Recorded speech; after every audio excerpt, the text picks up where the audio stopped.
Hey, let's go. Get in here. Get in here right now. Get in here. Hey, we got 30 minutes for the rest of our line. 30 minutes for the rest of our line. That's our bet on the first half. It ain't happening. We get the ball. I promise you one thing. We're going to hit somebody and we're taking downfield for a touchdown. I guarantee you that. Guarantee. Look at me. Look at me. Let's go. We got 30 minutes. Let's go. For the rest of our lives. Let's go. Let's go. Let's go. Lock on. Hey. Lock on. Lock on. Hey. Put your heart on the back. Hey, we got to go. We got it.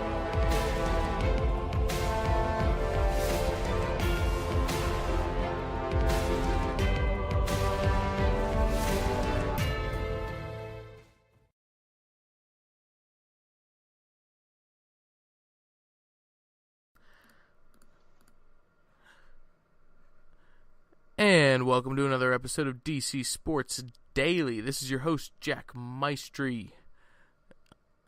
I'm here without Cory Thesson. It's just me, Jack Maestri. Oh, wait, just a second. It's not just me. I'm not alone. Ladies and gentlemen, let me introduce you to our temporary, just today co-host. You've met him before. You know who he is. Always dripping with cash. He's the host of the DFS Cash Project. He is the man, the one, the only, the myth, the legend. He is Brady Gillmore. How's it going, Jack? Oh, it's going great, man. How you doing? I've gotten rocked by school this week, but this is it. This is what I love. This is me talking about sports and DFS, so I'm ready to go. Yeah, man. I'm glad to have you here. Cory had to work tonight. You know, he's a busy guy. Can't blame him for it. But, you know, we're here. We got our NFL insights, and honestly, I know it's DC Sports Daily, but I got to ask you, your Cowboys look good week one. I don't know if it was your Cowboys looking good or whether it was the Giants just being that bad, but I got to ask, what do you think? What do you think of after week one? Yeah, I didn't expect what happened on Sunday to happen at all. I do think we're a really good team. I don't think our defense is that good. Like as good as they looked. They looked like a top 10 defense, like a top 8 defense, and I don't see that happening weekly. But Eli Manning just made our defense look like a bunch of young stunners. Dude, Eli looked awful. I came on for the NFC East breakdown, and what I said was kind of what happened. Honestly, Cory said that the run game. Cory said that the run game would be what determines their fate, and I said no way. I said it's Eli. Eli is the sole controller of their destiny. If Eli comes out and gets hot, that team can make it all the way to the Super Bowl. But with Eli playing like that on Sunday, they're not going to do anything. They're going to finish third place in the East. The game was just completely caught me by surprise. The offense, our offense didn't look too hot in the beginning. Dak missed Dez on a wide open touchdown on the first drive. Dak looked a little, last season in the first half, a couple games in the first half, Dak just didn't really look like he had the sauce, and he usually was able to cover. Now in this game, he didn't have to recover. He still threw for 250 yards, and he didn't even have that good of a game. So if your quarterback can get you 250 yards with a kind of sucky game, I'll take that anytime, all the time. The big story here was Zeke not returning from suspension. He never got suspended. The big story was Zeke getting the suspension put off into the future, and he's going to go hit it in court. Zeke rushed for over 100 yards against a top 3 defense. So there's nothing really I can complain about. Jason Witten caught a touchdown. He still got the sauce. DeMarcus Lawrence had 2 sacks. Looking forward to seeing him this season. The Scandrick got hurt. Broken hand. He's going to be out a little bit. He's going to be out for a couple weeks. Some young guys are going to have to step up with Awuzie and Jordan Lewis. But overall, I'm really pumped that the Cowboys got the win in dominant fashion and that the Giants looked like shit. Because we all know that I took the bet, $100 a person, that the Cowboys would win the East. And Cory picked the Giants. I'm feeling good about it. You picked the Redskins, and I'm feeling really good about it. So give it to us. Yeah. How'd they look week one? Redskins, honestly, we looked like we looked like we didn't play a lot of reps with our first team in the preseason, which, if you think about it, we didn't. I think Terrell Pryor had more targets in week 1 than he did in every preseason game combined, which that's never good. Honest, I'm not a big guy for a 4-game preseason. I think it should be shortened if teams are going to continue to approach it the way that they do. But still, it's a 4-game preseason. Jay barely played his starters. They never got into sync. If anybody has any reason at all, any kind of football mind, they can tell, if your starters look that bad in preseason, you can't expect them to come out in week 1 and just blow a defense away, especially a defense like Philly, they're not special at all, but they do have certain facets of their defense, which I think we covered in the NFC East breakdown. Their line, their front seven, they're the kind of front seven that can get some pressure on a quarterback, especially if you don't have a run game to keep the linebackers accountable. And the Redskins never established a run game. It was just Kirk sitting back out of sync with receivers that he doesn't know. Terrell Pryor and Kirk clearly still are not on the same page. Pryor's a very raw talent. As athletic as he is, he's still very raw, not a natural receiver. Clearly, you can tell that if you just watch him play. Crowder never was able to get into the flow of things. He had some negative plays early, and I think that impacted his. I think that impacted his psyche for the game. Then you got Jordan Reed, who's still dealing with a broken toe. You got two schools of thought there. Jay Gruden saying that he was actually getting out of his breaks too quickly, out of his cuts too quickly. I don't agree with that. I think he looks sluggish. Not as slow as Gronk looked for the Pats, but still, he didn't look 100% to me. And you got Josh Doxson still being kind of a little pussy-ass bitch, which is not helpful. Jay Gruden's not the kind of guy who's going to reward a player if he doesn't have that talent and production equity built up. The Junkies were talking about it a lot, where, a player in the Washington franchise, Gary Clark, he battled injuries late in his career, and he wouldn't practice. He wouldn't practice Monday through Wednesday. He'd take 1 or 2 reps in practice, but he'd be on the field every Sunday for most of the snaps. That's because he had already, built his reputation as a potential Hall of Famer. Josh Doxson is a first-round pick who hasn't proved anything. And Jay Gruden's a football guy because he's John Gruden's brother. If anybody listens to John Gruden, you know that he and that family, they're a football family. And Jay Gruden's not going to play somebody who hasn't proven his ability, his prowess in practice. Yeah.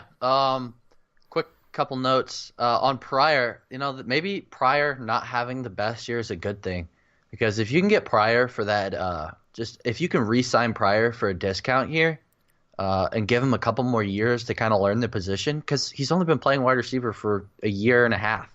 And he obviously has huge potential. He rushed. How many yards did he have last season? He had over 1,000 yards last season. He was a 1,000-yard receiver with 5 different QBs. The Browns, 5 different QBs last year. This guy just learned the position and caught over 1,000 yards for the Cleveland fucking Browns. And now he's in Washington. He's on a 1-year deal. Washington could get themselves a steal if they decide to re-sign him, which they should. There's no doubt they should re-sign Pryor. Well, I do think Pryor's going to have a good year still. Before the preseason started, I picked him to catch the most touchdowns of any wide receiver in the East. I don't see that happening anymore, but I still think at some point here soon the light will click for Pryor and Kirk, and the sky's the limit. Yeah, honestly, so Pryor was targeted 11 times, which that's what I wanted to see. I wanted to see Kirk target Pryor 8 to 12 times per game, because he is as athletic as they get at the position. He's a 2-guard. Michael Rappaport, Barstool Sports, the crazy actor. He was in Sully, hilarious.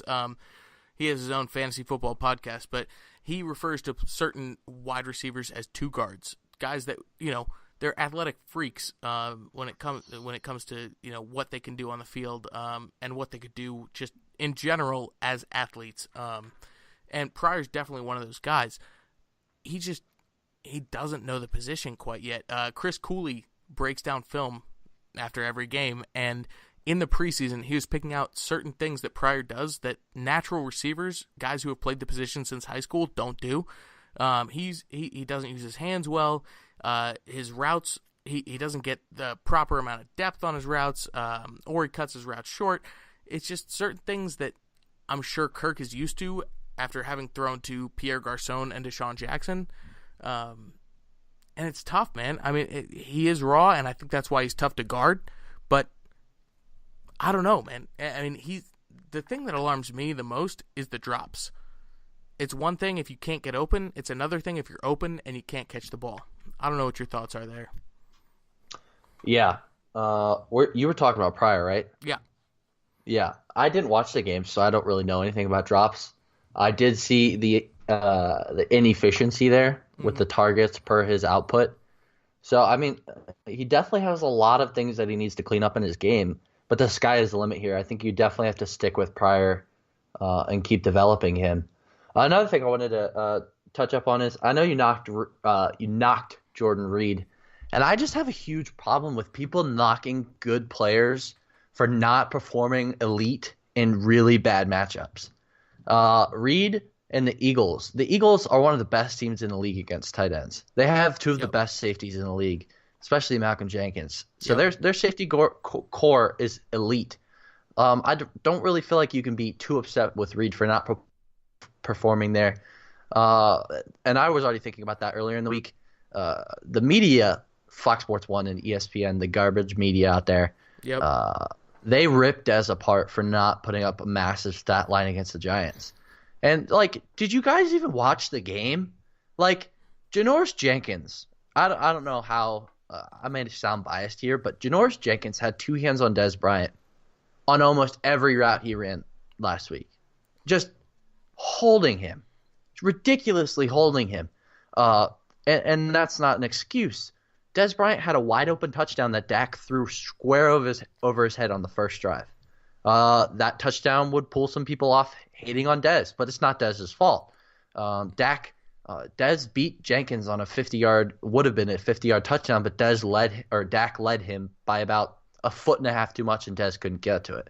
So if a couple things go Dez's way, people are saying, oh my gosh, elite Dez Bryant is back.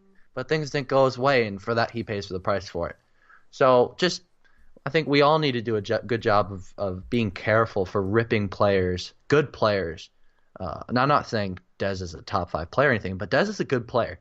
Don't rip good players for not performing in awful matchups. I agree. I agree completely. And I think one of the important things that you're hitting on is the tendency for, especially, I mean, nobody is safe from this judgment. We've just seen week 1 of the NFL.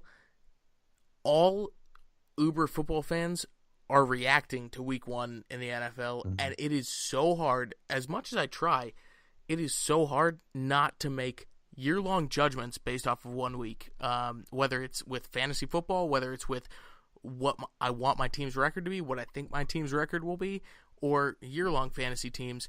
It's tough not to make these judgments off of week 1 because that's our sample size right now. What are some overreactions that people are making right now? I've got one for sure. It's the Patriots aren't as good as they were. Well, Tom Brady's done. Yeah, I got one basically from the same game that Alex Smith is all of a sudden Aaron Rodgers. That Mahomes lit a fire under his ass and he went out and worked on throwing deep. Yep. And he's now the beyond 20-yard throwing god. Yeah, exactly. That's a good one. Yeah. There's a lot of myths out there. Oh, hold on. Let me think. So for all the listeners out there, literally Brady and I we probably conferenced for 30 seconds before this episode started. Yeah. So we're figuring this one out. Yeah, we're figuring this out as we go. I got to look at the schedule. I just need to see the list of games. Yeah. Jared Goff is the second coming of Bart Starr. Well, that's so. include it later on in this episode. Probably after you sign off, I'm going to include the